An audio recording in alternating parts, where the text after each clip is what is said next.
cat was supposed to be sitting on my lap during this first part, but she's decided she's too good for me, so just me.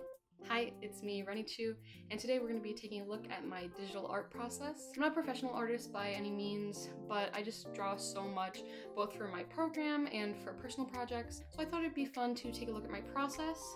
I also have a lot of friends who said they have some trouble getting started. I also have a lot of friends who have said they have had difficulty getting started with digital art, so I hope that this video is remotely helpful. Sometimes you might have a vision in your head of what you might want to draw, but sometimes you need a little help getting started. I don't have anything in particular planned for this, but I usually feel like drawing my own characters. Pinterest is usually my go-to for art inspiration.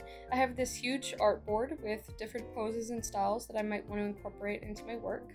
I know I want to draw one of my goatlings characters, but I'm not sure which one. There's this huge event called Monster Masquerade that's coming up, so I might go with something related to that.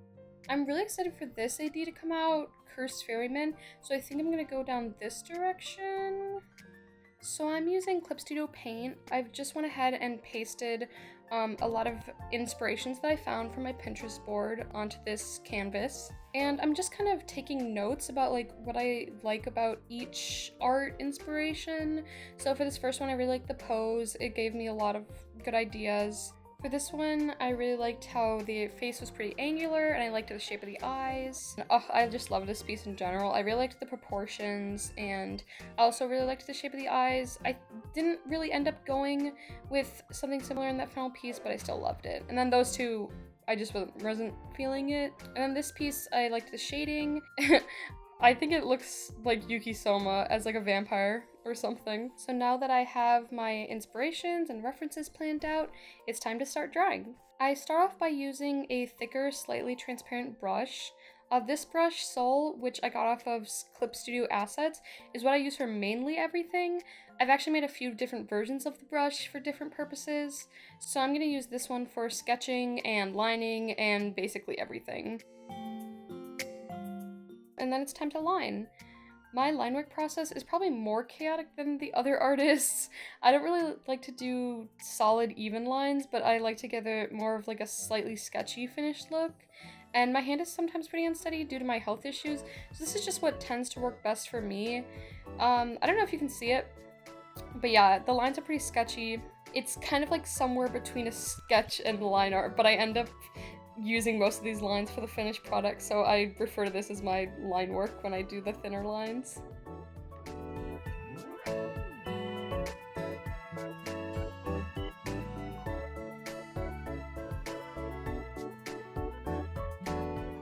Now that I've got the line work done, I'm just going to start with the flat colors.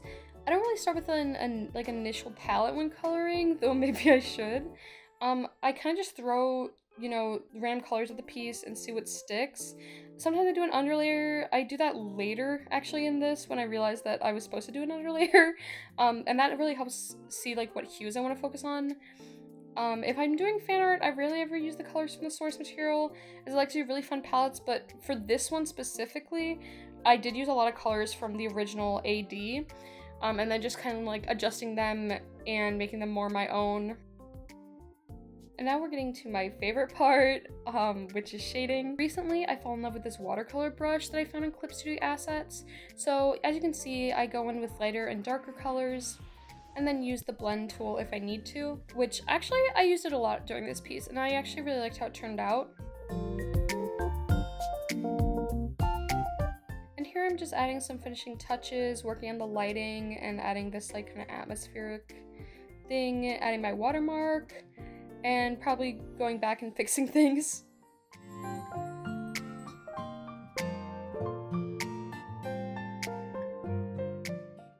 Thanks so much for tagging along while I work on this piece. If you're interested in getting into digital art, start with the basics with paper and pencil, and once you've got a good hang of that, switch to digital art when you feel comfortable. Explore, reference, and emulate. And don't forget to make bad art. I think it's incredibly important to make weird, bad art that no one but you will see. It'll genuinely help your art process. And do not be afraid to use references. Everything you draw is a culmination of all the influences throughout your life, so don't make it harder on yourself. Best of luck with your digital art journey, and please like and subscribe if you enjoyed this video.